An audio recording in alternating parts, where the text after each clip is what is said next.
We nearly didn't do that tour. Yes, I was desperately ill. I was having my tonsils out. Yeah. George Harrison, Paul McCartney, John Lepper, Jimmy Nicol. It seems almost inconceivable now, but at the height of Beatlemania, the Beatles replaced Ringo, and not for the first time. On the eve of their 1964 mini-world tour of Holland, Denmark, Hong Kong, Australia and New Zealand, the boys were faced with a dilemma. At a photo shoot in Barnes, Ringo started to feel dizzy and fell to his knees. After being taken home, he was shortly admitted to Middlesex Hospital, where he was diagnosed with tonsillitis and pharyngitis. When Brian Epstein suggested a replacement drummer for the tour, the ever-loyal George, responsible for bringing Ringo into the group in the first place, refused to go. He said that performing without Ringo would be like driving a car with only 3 wheels. George is a very loyal person, and he said, if Ringo's not part of the group, it's not Beatles. He said, I don't see we should do it. I'm not going to go. Yeah, I really despised the way we couldn't ever make a decision for ourselves. It was always like, no, sorry, no, but Ringo must go with us. Sorry, we'll get a new drummer. Insurance for tour cancellations was far from commonplace back in the 60s, and the Beatles would have faced severe financial penalties at a time when they claimed that much of their wealth had not yet filtered down into their bank accounts. Paul and John quickly agreed to find a substitute and eventually persuaded George to back down. The search for a replacement Beatle was on. The first call went out to Ray Duval, who played with Emil Ford and the Checkmates. The Beatles had previously been the support act 2 years ago earlier in Brighton, when Pete Best was still in the band. Ray also held the title of triple winner of the world's non-stop drumming marathon record contest, over 82 hours if you're interested, as verified by the Guinness Book of Records. Ray apparently turned the Beatles down after promising to work with another band. The next call went out to Bobby Graham.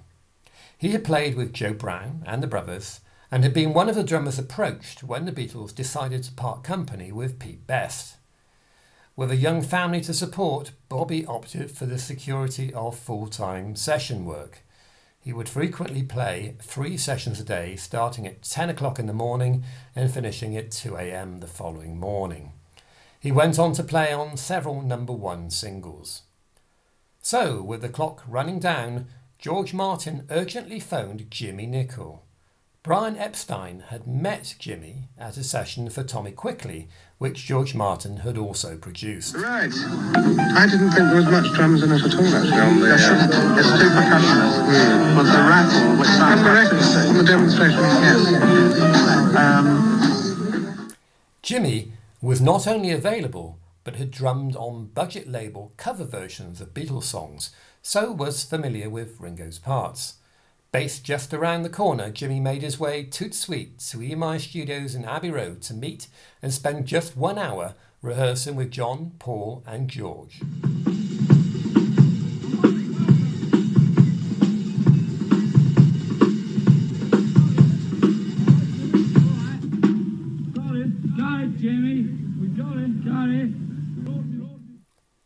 After Jimmy went home to pack, the Beatles spent 4 hours in Studio 2, recording George's second composition, You Know What to Do, as well as No Reply, which John announced he was giving to Tommy Quickly. A mystery drummer can be heard, but it clearly wasn't Ringo or Jimmy. When John, Paul, George and Jimmy flew off the following day, Ringo was left on his own, with only his then-girlfriend Maureen to console him. Even Brian Epstein was away, joining Billy J. Kramer on his trip to the US. Ringo, originally a replacement drummer for Pete Best, and himself also replaced once before with another session drummer during the Love Me Do session, must have had all sorts of thoughts crossing his mind. You're on, Jimmy, whether you find it difficult to take over the role of Ringo. No, not really. No. As far as Ringo, I can never make up for what Ringo is, you know. How I long just have you been told doing this? Until next Thursday. Next Thursday. Yes. So you're sort of understudy. Yes, I am. You think it's a great break? Oh, yes. How the Excellent. others? Treating you good? They're marvellous. How is Ringo, by the way? His throat is so sore. You're trying to live on jelly and ice cream, and I was a smoker in those days, and I was smoking the next day. And that was pretty rough, you know. Jimmy Nicol was a pro drummer, experienced in both live and session work. Earlier in the year, he was playing with the Shabdubs, a band he had formed with former Merseybeat bassist Bob Garner. Here you can see Jimmy in action, playing in an earlier band with Tommy Steele's brother Colin Hicks and the Cabin Boys, later to be renamed as Nero and the Gladiators, with a powerful drum solo on 20 Flight Rock, 6 years before he joined up with the Beatles.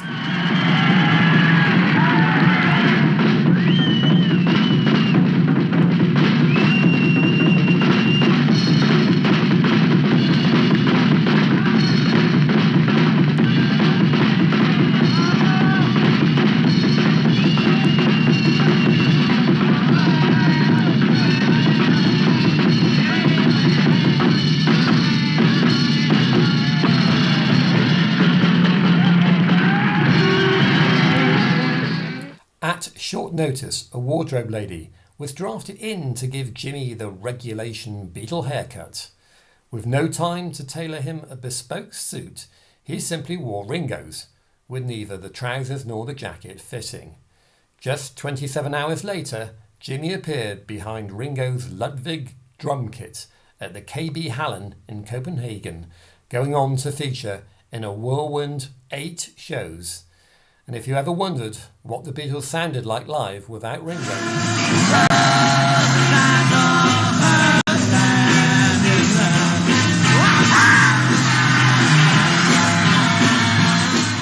An ever-tactful Paul sent Ringo a telegram urging him to hurry up and get well soon, as Jimmy is wearing out all of your suits.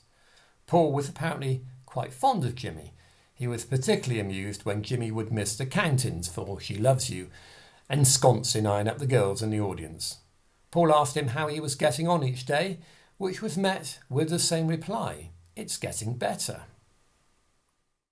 Jimmy Nicol, the stand-in for Ringo in Australia, kept saying when they'd ask him something, he said, "It's getting better all the time." That's where we all got that better. All right, another memory lane from Jock O'Flynn. Ringo was also getting better, but, desperate to join the tour, opted not to have his tonsils removed until the end of the year. On June the 11th, he left London and flew to San Francisco on his way to meet up with the others in Australia. Ringo told reporters that he was raring to go, so much so that he left his passport at home. However, Ringo was allowed to travel into the US without it. An arduous trek for an ailing Ringo took him via Honolulu and eventually ending up at Sydney Airport, escorted by Brian Epstein. A press conference was held at which Ringo informed everyone that he still had his tonsils intact and he wouldn't be singing for the first few concerts. After 90 minutes, he was off again on a flight to Melbourne, where the rest of the group would be meeting him. At the Melbourne press conference, Derek Taylor introduced them for the first and only time as the Five Beatles. The Beatles: John, Lennon, Ringo Starr, Here he is. Paul McCartney, You do? George Harrison, and for the first time, Five Beatles: Jimmy Nicol, who will be leaving us tomorrow, who's done marvellous work during the temporary, brief but very grave illness of Ringo Starr. Very grave. So grave. We're dividing it into 4 parts. And Australia was great, of course, because, you know, the flight is just horrendous to Australia. It still is. It's, you know, they may have shaved a couple of hours off the flight, but it's still a hell of a long way. And I remember getting off the plane and just feeling like a disaster area. But Australia was fabulous. I mean, it was great being back with the boys and back in the band, and they'd bought me presents in Hong Kong. That was a really nice moment in the whole deal. It's very nice for all of us to have back with us now, Ringo.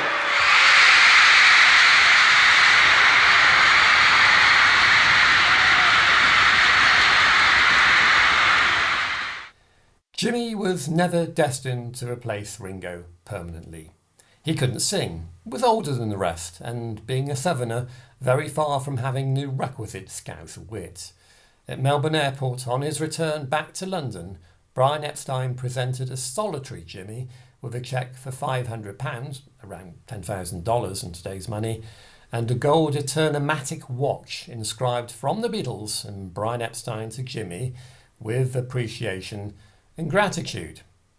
Jimmy returned home, and 9 months later he was declared bankrupt and divorced. He would resurface once more, joining a Swedish instrumental group called the Spotniks, whose stage outfits were spacesuits. That stint ended when he fell from his drum kit performing in Mexico. There he remained, studying samba and bossa nova. In 1975 he returned to London and, shunning all publicity, got his son Howard to tell everyone he was dead. Coincidentally, Howard was a sound engineer on the Beatles anthology. As we know, Ringo carried on drumming with the Beatles to the very end, despite leaving briefly during the White Album. Jimmy remained in Paul's thoughts as he jokingly considered replacing Ringo for a third time. During Peter Jackson's Get Back, with time and options running out and Ringo unwilling to travel overseas to perform live, Paul invokes Jimmy Nicol's name once more. Because Ringo just said he doesn't want to go, bro. And he put his foot down. So, us and Jimmy Nichols might go, bro.